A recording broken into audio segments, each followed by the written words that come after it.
से इसराइल की जानिब से गजा पर वहशियाना बमबारी जारी है। हमलों के बायस रिहायशी इमारतें मलबे का ढेर बन गई। कशीदगी की वजह से जर्मनी ने अपने 5000 शहरियों को इसराइल छोड़ने का हुक्म दे दिया। ताज़ा कार्रवाइयों में गजा पर हजारों टन बारूद गिरा दिया गया। इमारतें, अस्पताल, स्कूल कुछ भी न छोड़ा। बंदरगाह पर माहीगीरों की कश्तियों को भी निशाना बनाया गया।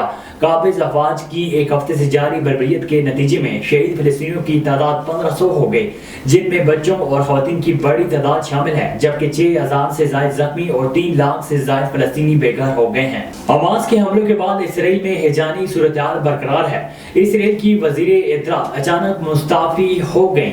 गैर मुल्की मीडिया के मुताबिक इसराइल की वजीर इत्तलात का कहना है कि बेइख्तियार वजारत को चलाना इसराइली खजाने के लिए नुकसानदेह है। सोशल मीडिया पर पोस्ट में उन्होंने लिखा कि मौजूदा हालात में फंड्स की अहमियत के पेश नजर फैसला किया।